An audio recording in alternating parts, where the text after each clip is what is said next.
Hey, my Legion, how y'all doing today? I'm here today to review a concert film I saw on Amazon, uh, DEVO 1980. Cause I know I reviewed the DEVO, hardcore DEVO concert film a while back.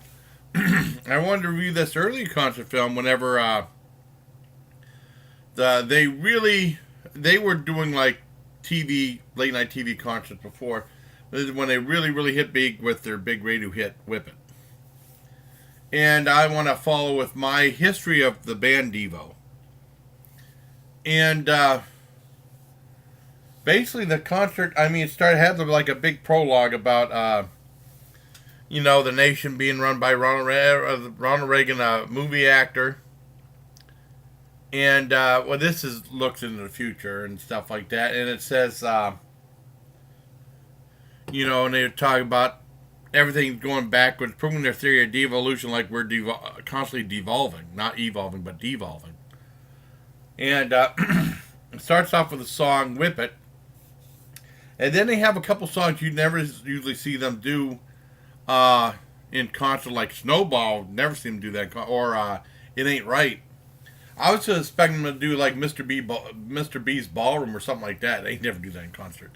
And then they went to do some older stuff. And Swelling Itching Brain, they never do that in concert. And stuff from like their first two albums. Lots of really good stuff. And including probably their best two songs that are structured together, Smart Patrol and Mr. DNA. And then they did Gut Feeling and Slap Your Mammy. They never do Slap Your Mammy in concert usually. It's really cool. I really enjoyed it. And then it ended, they walked off stage, and then this is where it gets bizarre. They do Tunnel of Life, which is something from their Hardcore Devo Volume 2. And it has the clip originally from Devo the Men Who Make the Music, that one they did in the 70s, right around the time when Duty Not for the Future came out. And there's a scene where General Boy and his son Bougie Boy were in this plane or something like that, and there's like this machine that takes stuff and crushes it, like that. And he looks at Bougie Boy like this, point like this, and he's like, and he's messing around with the control, and Bougie Boy's playing with a toy. And then, of course, he goes inside the machine and looks up, and all of a sudden you see a thing, and it hit bloop, and it smashes his head. And then you see him like on the ground, and it's just him and the thing going like this, and like stuff squirting out, a little bit of stuff squirting. It's very strange. Now that was in there, and they see the ambulance rushing off. Now what was not in the video was this following scene. It looks like it was filmed on home theater. Him in a wheelchair, his face is all bandaged up, and then the nurses like slowly unraveling. They play that Funeral Bougie Boy on it, and then you see that he has a mask on, but it's inside out now. It's really weird. He's spitting up some blood or something like that. And it's kind of bizarre. And then he comes out and does Tunnel of Life. And that's when it gets really kind of disturbing. But I mean, it's still entertaining. And I wish everyone good night. And that was the end of Devo Live 1980. And I really enjoyed it. A lot of fun. I give that a 9 out of 10. I really enjoyed it. Now I want to tell you about my personal history with the band Devo. Because I've been a big Devo fan since 1980, 5th grade, whenever Whip It came out. That's when I first heard of Devo, and I really liked it. And I know that I didn't have the album. I always wanted the album. At the time, I was little. I know going over to Eric's and Chandra's, they had the 45 of Whip It. I remember listening to that, and we always enjoyed listening. And then I wanted to hear the other side. They did a song called "Turn Around," and they didn't like that song.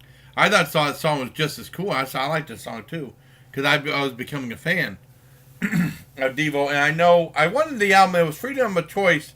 I didn't get to much later on in my story of how I found out about Devo. But next year in '81, I got New Traditionalists, and I got a stereo for Christmas with a record player and everything like that. And it was really cool. I bought the album. But that's when the albums were still big. And the album was really a good deal because you got that. You got a full fold out poster. I mean, it was like, yeah, if you want to, you color it. I never do any of that stuff. And also the 45 inside for the movie Heavy Metal. And they did songs for that. They had Through Being Cool and Planet Earth. And they had the CD and it was like, no, Working in a Coal Mine. It was Working in a Coal Mine, which was also a hit of theirs to play on the radio because it drives me crazy whenever someone says, oh, Devo, they're just a one-hit wonder. Well, that's not really true. They have so many cool songs. It was Working in a Coal Mine, and the other side was Planet Earth. I remember even Larry the Cable Guy, back when I used to watch History Channel, I don't anymore, he had a great show called Only in America. It was really funny. But he was in, what did the one guy said, yeah, you like the band Devo? Yeah, they have that song Whip It. And then they have the other song, Whip It, and then they have another song called Whip It. And stuff like, if it was me, they had a ton of great movies. He would have hated being with me. I've been bitching about that joke.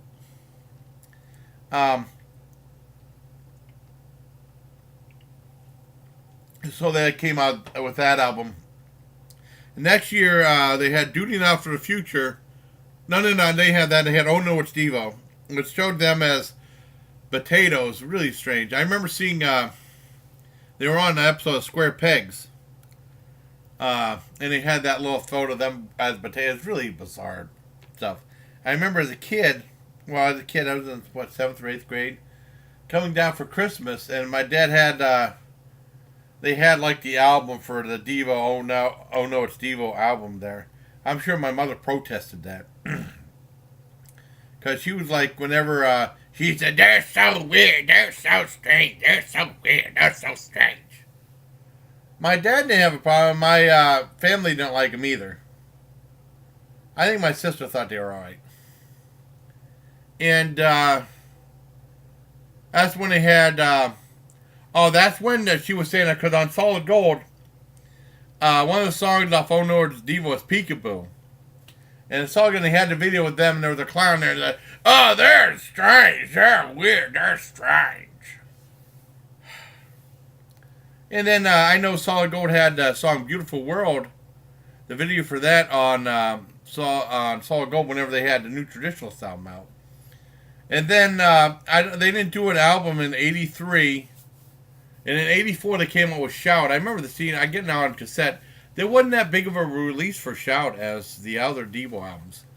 And I know that, I guess Mark Mothersbaugh was the singer, and he married Lorraine Newman for Saturday Night Live, for some people didn't know that.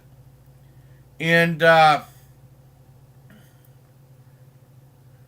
he was saying that Pee Wee Herman was asked him to do his music for theme music for Pee Wee's Playhouse, and eventually he said yes after I think that album was done and the touring was done. And then I also got a concert album which had like Gates of Steel, Be Stiff, and some other songs, like 6 songs on it. It was from something like something Flower Power Hour or something like that, some British show. It's either 3 songs per side or 4 songs per side record. Remember getting that. And then later on, and then I was seeing them on different TV shows. I mean, I've seen on Merv Griffin doing Whip It. I remember that. And they were on Fridays. And there's a videotape. I mean, I always liked that performance they did for Fridays for New Traditionalists with conveyor belts. I thought that was really clever how they planned that out. I really liked that. And someone was smart enough to record that from Fridays and have it on YouTube video, because I did see that.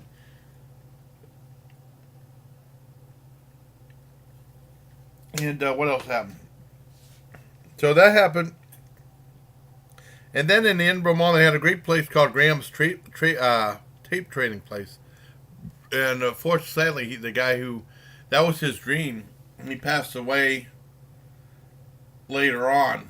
But I remember betting Freedom of Choice and really enjoying that album. I remember borrowing the 1978, their first major album on a major label for Warner Brothers. Are We Not Men? We Are Devo. And then I remember we went on a field trip, and then we were going to spend a few hours at the Mill Creek Mall for lunch. I remember the first thing I did, I went in the record store and bought Do Now for the Future. And I mean, all the kids pretty much all the kids hated Devo too. I don't know why. And I was so excited. I went in there. I bought Do Now for the Future. Man, I bought Do Now for the Future on cassette. And they're like, who cares? Who cares? Who cares? And I remember being really excited going home and listening to it. I loved it. That's a great album. I'm trying to think of anything else about Devo. Then I went to the Army. And like I said, after 1984 album Shout, they were pretty much, you didn't hear about Devo that much anymore. I didn't know if they were going to do any more albums, because they were doing like an album consistently. Well, after Oh No It's Devo, they didn't do an album for like 2 years. That was pretty much it. And then when I was in Fort Detrick, Maryland, Fort Gordon, Georgia, they had a record place I used to go to all the time, one in the mall. And it was a mall with 2 floors. I remember the record store going in there, and I looking at the cassettes.